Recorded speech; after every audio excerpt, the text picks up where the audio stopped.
Kansas City, how y'all doing? Hey, it was great. I'm gonna start off by telling you guys one thing. The same thing that I told my wife on our wedding night.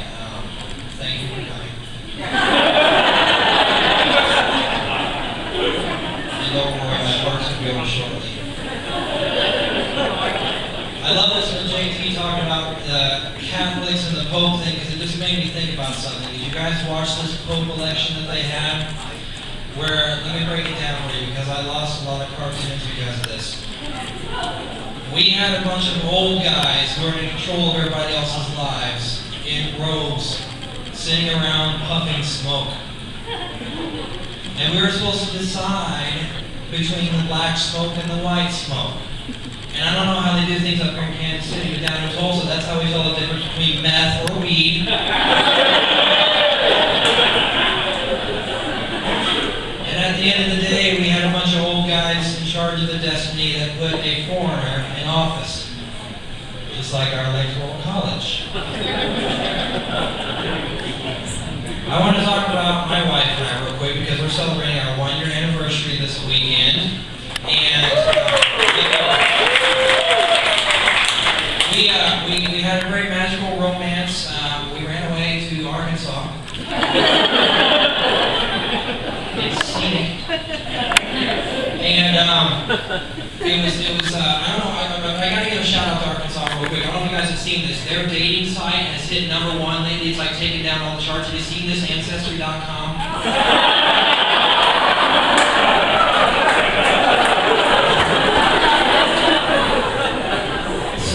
Figured out the formula. If your family tree doesn't fucking work, you can find your match. But anyway, we ran away to Arkansas, and if you've never had a wedding in Arkansas, it's everything you can dream of if you dream of deliverance. We went down to get our marriage license, and I kid you not, when I had all the stuff to fill out, and I'm doing this as a service to you if you decide to go do this, God help you.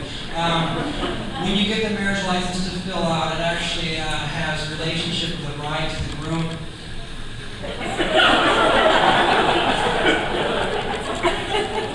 And if you can't spell it, it's got check boxes. And my cousin, it says to what extent. So we fill out our marriage license. Thank God there was no relation that we know of. And we went and picked out our chapel that was on Spruill like a pig lane. And it's a movie cover, it's cool. Speaking of movies, our wedding was a lot like Out of the Princess Bride. Have we seen this movie? Yes. Good. No? I'm sorry, you're missing the classic. It's just like out of the Princess Bride. I mean, there were the rodents of unusual size outside the chapel. And there was a Spaniard and a giant in the back of the witnesses. And when the preacher came out, he got the good book, and he looked down and he goes, "Knowledge." Say it with me if you want. Knowledge is what brings us together today. I swear to you, there's a little guy in the back going, "Inconceivable." Which is true. My wife can't have kids, but I don't know how he knew that shit.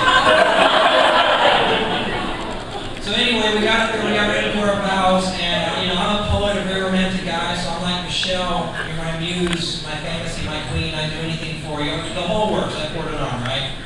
And so she gets out her vows. Matt, I lost a bet. Let's get this shit over with, shall we? Real romantic. The last thing I want to talk to you guys about is I have an 11-year-old son, really cool cat, and he came up to me the other day and he said, "Dad, I was watching your YouTube videos the other day." That's never a good idea. But he came up to me and said, "Dad, I couldn't help but notice on one of your videos you talk about a woman's china."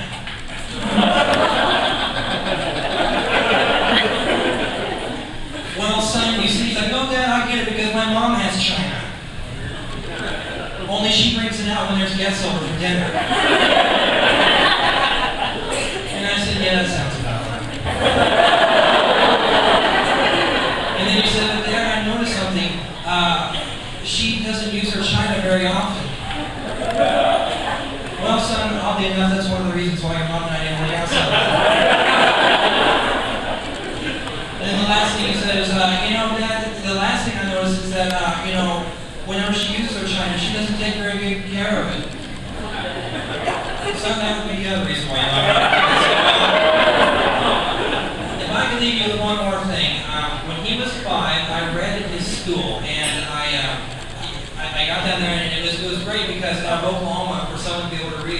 fucking fantastic. Blew them all away. But, so when we got there, it's sad when you got the parents are like, then you're like, sounds like. Mr. Smith can't fucking read, that's what it sounds like. So I get done reading, and this kid comes up to me, and he looks at me and goes, Mister, why is it that you wear an earring? Do you want to be like a girl?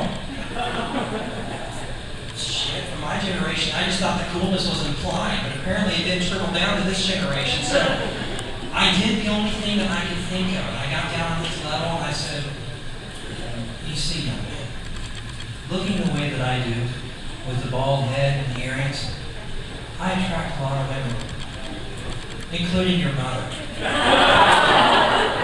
In fact, there's a chance I could be your father. Would you like that? Would you like to call me Dad? Let's stop the silly other questions, okay? There you go, I'm not just Spruill, I'm not